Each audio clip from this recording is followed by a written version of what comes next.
नमस्कार दोस्तों, English plant Bhagalpur पर मैं डॉक्टर संजीत भगत आपका फिर से स्वागत करता हूं। और इस वीडियो में आपके सामने मैं poem now the leaves are falling fast जो क्लास 12 के रेनबो से लिया गया है, आपके सहायता के लिए मैं दे रहा हूं। और ये कंप्लीट पोएम है। आशा करता हूं कि इससे आपको समुचित लाभ मिले। Now the leaves are falling fast W.H. Odean के द्वारा लिखी गई बड़ी ही प्यारी कविता है।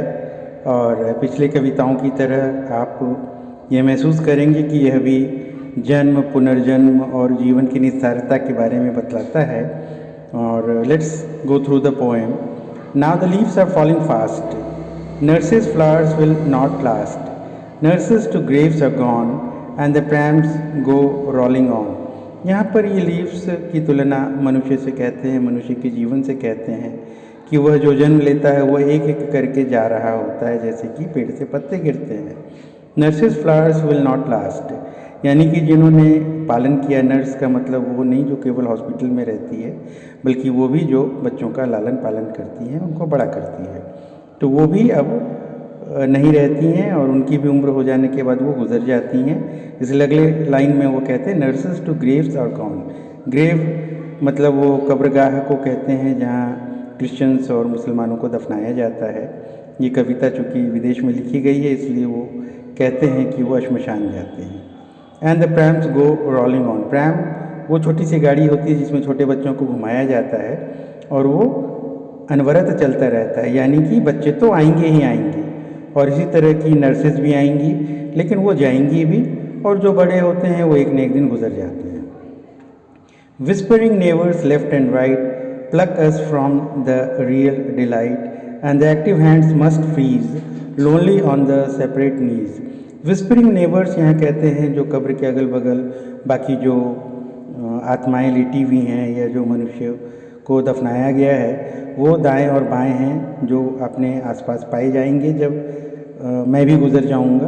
Plug us from the real delight, और जो हमारी जो जीवन की खुशियां हैं वो उसी समय ख़त्म हो जाती हैं जैसे ही मेरा अंत होता है, मेरी मौत आती है। And the active hands must freeze, तो जो मरता है उसकी हाथ जो है वो फ्रीज हो जाता है, वो स्टिल हो जाता है, उसमें कोई हरकत नहीं होती है।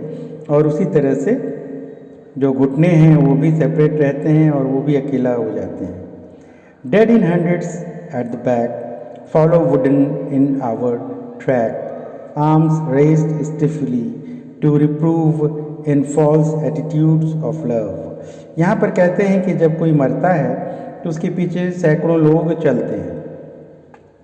और जो वुडन कॉफिन की बात की जा रही है, वो लकड़ी का ताबूत होता है जिसमें कि मुर्दों को जो है क्रिश्चियंस और जो मुस्लिम समुदाय है वो अपने मृत व्यक्तियों को ले जाते हैं कब्रगाह की तरफ, श्मशान घाट की तरफ।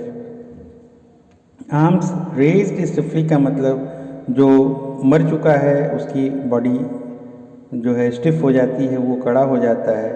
और आगे की बात में लेखक कहता है, कवि कहता है, इन फॉल्स एटीट्यूड्स ऑफ लव, जो प्यार की बातें हो रही थी, जो संसारिक प्यार की बातें हो रही थी, वो सारी की सारी अब बेमानी लगती हैं।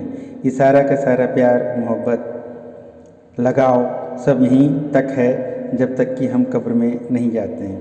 Starving through the leafless would, trolls run scolding for their food and the Nightingale is dumb and the angel will not come.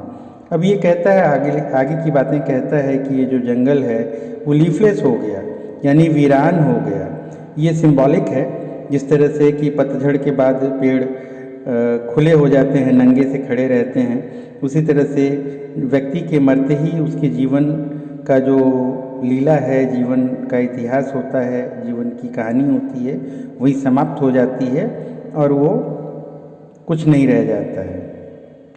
Trolls का मतलब वो जो बुताई लोग हैं, आत्माएं हैं, जो बुरी चीज़ें हैं, वो आसपास जो है भटकती रहती हैं खाने के लिए।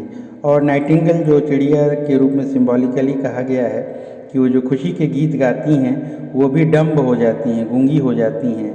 और जो एंजल की बातें होती थी कि वो आएगा, इस तरह का कोई भी जो है परियां नहीं आएंगी हमारी खुशी में शामिल होने के लिए। Cold impossible ahead, list of mountains lovely head, whose white waterfall could bless travellers in their last distress. अब ये कहता है कि जो भी बेचारगी है उस मृत व्यक्ति की, अब वो इम्पॉसिबल है और उसकी खुशी में चाहे वो आगे पहाड़ों पर कितने भी अच्छे वाटरफॉल यानी कि जो वातावरण की खुशियाँ हैं, जो प्रकृति का सौंदर्य है, वो उसके लिए अब काम नहीं आने वाली हैं। यही कविता का सार है। आशा है कि आपके समझ में ये बातें आई होंगी और आप इसको अपनी भाषा में भी लिख सकते हैं। और आशा है कि ये कविता आपके समझ में आई होंगी। आप इसको 2, 3 बार, 4 बार जब भी सुने और कोशिश करें कि इसको समझें, और ये जीवन का सार है। All the best to you students. अगर आपने हमारे चैनल को अभी तक सब्सक्राइब नहीं किया है तो कृपया सब्सक्राइब करें और लाइक बटन भी दबाएं, जिससे मुझे ये पता चले कि आपको ये चीज़ें पसंद हैं। धन्यवाद।